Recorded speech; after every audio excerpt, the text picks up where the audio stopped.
Students, you are welcome to this video of doctor Anita Kuthari.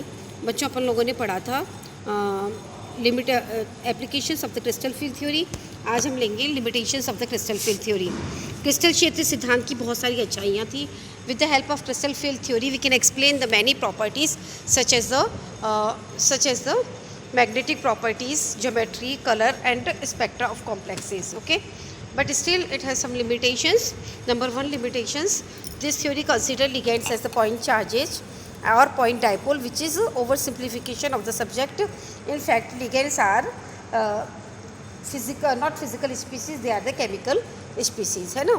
दूसरा जो point है इसका, जो सबसे बड़ी कमी है वो ये है कि this theory can't explain the order of ligands in spectrochemical series, यानी रासायनिक श्रेणी में ये नहीं बता पाती why some ligands are strong field and other are weak field. Okay, then the third is this theory consider the metal ligand bond as 100% ionic, which is not true.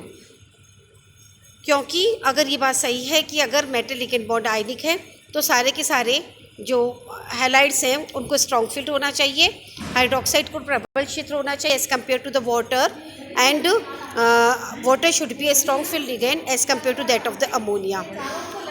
Then the fourth limitation is the crystal field theory केवल d कक्षकों की बात करता है, और जबकि metal की s and P orbitals को कोई महत्व नहीं देता, जबकि कॉम्प्लेक्स फॉर्मेशन में मेटल की s and p d orbital भी उतनी ही इम्पॉर्टेंट है। फिफ्थ जो लिमिटेशन है, this theory consider metal ligand bond as 100% ionic, which is not true. We have several evidences which shows that the nature of the bond is not 100% ionic, but it is covalent, means there is mixing of the metal and ligand orbital. इसके लिए for example we are taking the ESR spectrum of the hexachloroiridium 4. आप ये देखिएगा, here the electronic configuration of iridium is 5d7 6s2, and if so iridium plus 4 is 5d5. okay, तो अगर आप यहाँ देखेंगे तो since here the ligand is weak field but the metal is strong field ligand, so the electronic configuration is like this, in which there are 5 electrons in T2g orbitals and no electrons are present in Eg orbital. So there is a one unpaired electron is present in T2g orbital, so this should get excited from T2g to Eg. Hence we should get a single spectrum in the ESR spectrum of this complex, but in state of getting a single spectra we get several closely spaced peaks in the single spectra, which is only possible when this unpaired electron of the chlorine this unpaired electron of the iridium 4 get delocalized on the chloride. अब आप सुनिएगा बच्चों, if the nature of metal ligand bond is ionic, अगर वो आयनिक है तो iridium 4 के electron को उसी के पास रहना चाहिए था, और अगर ऐसा है तो हमें स्पेक्ट्रा में सिंगल पीक मिलनी चाहिए थी, लेकिन पास पास बहुत सारे पीक्स का मिलना तभी संभव है when this unpaired electron of the iridium 4 get delocalized on the 6 chloride ion, and this is only possible when there is mixing of the metal and ligand orbitals. Okay, so this localization shows that there is overlapping of metal and ligand orbital, means the nature of bond is covalent, it is not ionic. Okay, then the second evidence which is in favor of this one is the absorption spectra of hexaquatitanium 3 ion. According to the Laporte selection rule, DD transitions are forbidden in case of the octahedral complexes. Hence we should not get the spectra of hexaquatitanium 3 ion, but we are getting a broad spectra of this complex, which is only possible when the rule is broken, यानी नियम में कोई breakdown आया हो, ये तभी संभव है। तो इसका कारण यही है कि there is mixing of metal and ligand orbitals, क्योंकि जो डी ऑर्बिटल्स होती हैं they are purely gerade orbitals.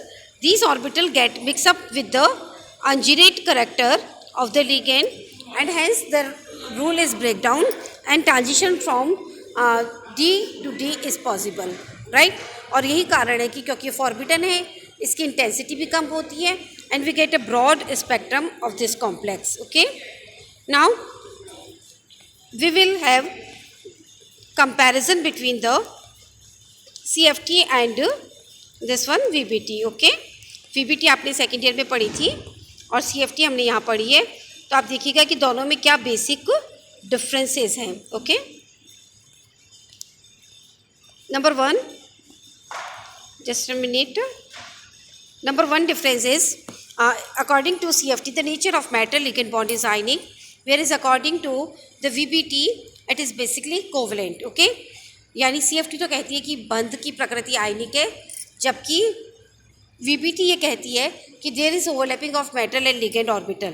Number 2 point, according to CFT there is no overlapping of metal and ligand orbital, whereas according to VBT the electron pair from the ligand is donated to the metal ion and there is back donation also.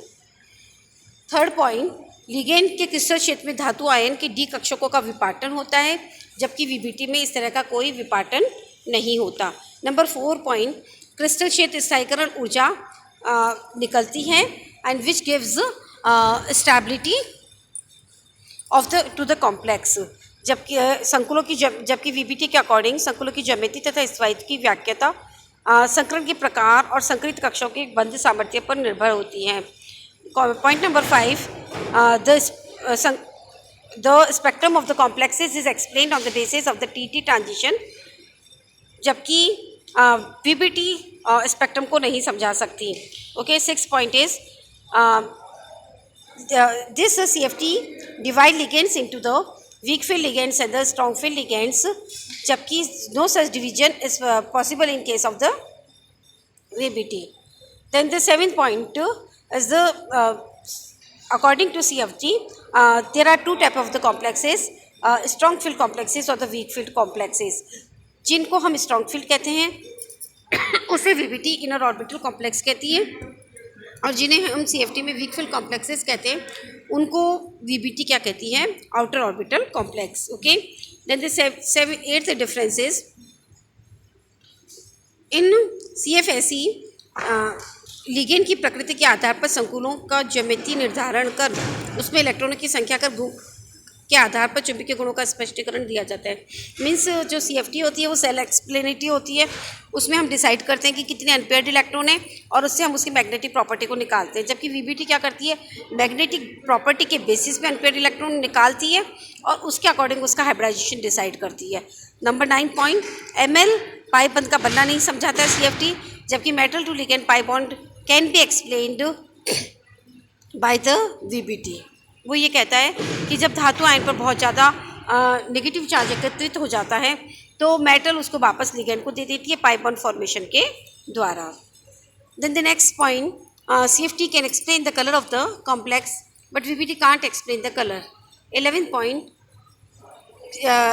जो आपका CFT है वो square planar और octahedral geometry में जो distortion होता है उसको डिस्टॉर्टेड ज्योमेट्री मानता है, जबकि उसको VBT एक सेपरेट ज्योमेट्री मानती है, ओके। Then CFT can't explain the rate and mechanism of reaction, जबकि VBT नहीं समझा सकती। Number 13 point, CFT can explain the thermodynamic property of complexes whereas VBT can't explain the thermodynamic property of the complexes. And the last point, ये सिद्धांत निम्न चक्रण के साथ साथ उच्च चक्रण वर्ग समतली संकुल का बनना भी समझा सकता है, जबकि VBT सिर्फ निम्न चक्रण वर्ग समतली संकुलों का बनाना समझाता है।